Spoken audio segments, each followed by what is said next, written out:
परिषद घेतली आहे. काय सांगाल, काय मुख्य विषय आहे आणि काय आपला उद्देश आहे? बघा, सरकारला माझी एक विनंती आहे. पहिलं तुमचं नाव. माझं नाव कृष्णा मनोहर आडेलकर. मी घाटकोपर वेस्टमध्ये राहायला आहे. याच्या अगोदर 4 वर्ष झाली मी बोगस तृतीयपंथी बांगलाची तृतीयपंथी त्याच्यावरती काम करत आहे. माझी एकच नम्रतेची विनंती आहे महाराष्ट्र शासनाला का लवकरात लवकर बाबू अलियन खान उर्फ ज्योती हाजी ह्याला डिपोर्ट करण्यात यावे. कारण का तो बांगलादेशी आहे हे सिद्ध झालेलं आहे. त्याला बेल भेटली पण त्याची बेल रिजेक्ट करून त्याला डिपोर्ट करण्यात यावा अशी उच्च न्यायालयाकडे पण आमची मागणी आहे.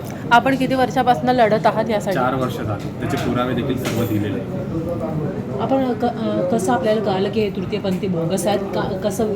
असली तृतीयपंथी ना ते माझ्याकडे काय डॉक्युमेंटसाठी येतात तेव्हा हा सगळा खुलासा झाला. आणि आज जेवढे ते देवीचे मंदिर आहे ना मुंबईमध्ये त्याचं काय पोलीस परमिशन वगैरे ते माझ्याकडे असतं, मी करतो. तर कुठेतरी समाजाला आपल्याला मदत करायची. आणि हा समाजाचा प्रश्न आहे ना, भारताचा प्रश्न आहे, राष्ट्राचा प्रश्न आहे, देशाचा, राज्याचा, मुंबईचा प्रश्न आहे. इकडं कोणी येते HIV आजार आणतंय, ते कुठेतरी थांबायला पाहिजे. किती बोगस तृतीयपंथी आहेत आपल्याकडे? काय डाटा आहे काय असं? बघा, बोगस तृतीयपंथी तर आता तर माझ्याकडे डेटा आहे, पण तो जेवढा डेटा माझ्याकडे पाहिजे होता ना तेवढा अजून येत नाही. कारण का काय माहिती का, छुपा रुस्तम ते फुटत नाही. ते एवढी स्ट्रॉंग कमिटी लोकांनी बनवली.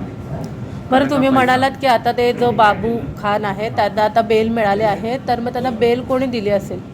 हे सेक्शन कोड कशा बेसिसवरती? HIVचा काय त्याला आजार आहे त्याच्यावर त्या बेसवर त्याला बेल दिली आहे. पण ते कसं माहिती का, आपण अपीलला जाऊ त्याची ती बेल रद्द करून त्याला डिपोर्ट करण्यात यावा. शेवटी कसं पाहिजे का, त्याला आजार आहे म्हणजे ते आजार पसरू शकतो, तर ते कुठेतरी थांबलं पाहिजे. आणि जर तो बांगलादेशी तर त्याचा अर्थच नाही ना, तो आमच्या देशामध्ये कशाला राहतो? सरकारने काय सांगितलं आहे, बांगलादेशी जेवढे ते घुसखोर आहे लोकांना हाकलून द्या. ह्याला पण हाकललं पाहिजे. बांगलादेशी आहे कशावरून सिद्ध झाल्या? त्याची नॅशनल ID दिली, त्याची नॅशनल ID भेटली. त्यांनी बांगलादेशमध्ये मॉल बांधला. कोणाचा पैसा? आमच्या जनतेचा पैसा. आज आमच्या जनतेचा पैशाला एक अनाथ आश्रम नाही उभं राहते मुंबईमध्ये.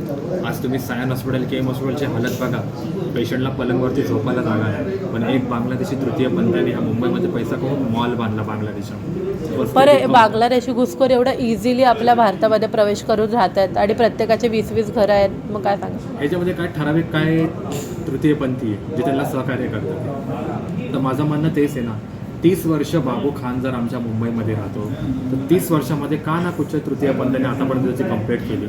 का ना कोण पुढं आलं?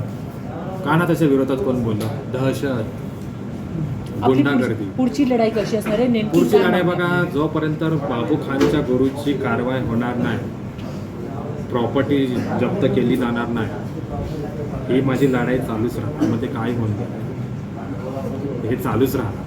आणि माझं लवकरात लवकर, आमचा देश हा संविधानावर चालतोय.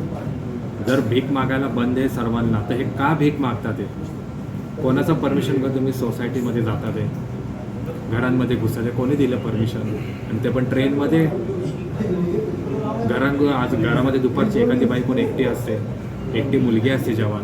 उद्या जर काय कमी जास्त झालं, कोणावर बलात्कार झाला, असली तृतीयपंथी समाजाचं नाव खराब होतं ना.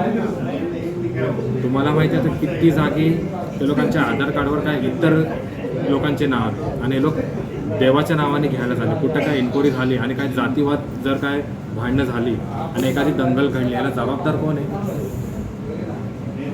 तृतीयपंथी म्हणजे काय? अर्धनारी शंकर आणि पार्वती स्वरूप. हे घाणेरडे काम कधीपासून करायला? ते पण रस्त्यावर खुल्लेआम. म्हणजे हे कुठंतरी देवाधर्माचं नाव पण खराब होतं आहे ना. हे अपमान आहे हा. आणि जेवढ्या पण माझ्या हिंदू संघटना जर काय असतील मुंबईमध्ये, इतर काय देवांसाठी जे काम करतात, त्यांना पण विनंती काय, कुठेतरी थांबवा. हे योग्य नाही. उद्या ह्याच्यानं मोठी एखादी दंगल पण घडू शकते. आज मुंबईमध्ये परिस्थिती खराब आहे. लोकांना 2 टायमाचं जेवण नाही, कामं नाही, आणि त्याच्यामध्ये असे चाळे होतात. ते पाकिट मार, चैनी मार, हे कोणाकडे जमा? आता जे पाकिट मारतात, ते चैन मारतात, अंगठ्याच्या चोरतात, ह्या कोणाकडे जमा होतात? ते का ना कारवाई करत? जर पुऱ्या मुंबईच्या पोलीस स्टेशनमध्ये जर एवढा तक्रारी, तर हे बंद का नाही होते? बंद व्हायला पाहिजे. आपण या संदर्भात कुठे कुठे तक्रारी दिल्या? नवी मुंबईमध्ये जेवढे पोलीस स्टेशन आहे ना, प्रत्येक पोलीस स्टेशनमध्ये माझे पत्र. आणि मुंबईमध्ये सिटी कमिशनरपासून सर्वांना दिलेले. टिळक नगर, चेंबूर, जिकडे जिकडे लोकांचे रेड लाईट एरिया चालू आहे ना, तिकडे व्हिडिओ बनवून व्हिडिओ पाठवलेले. मग तरी पण काही कारवाई झाली नाही होते का? बरं, धन्यवाद.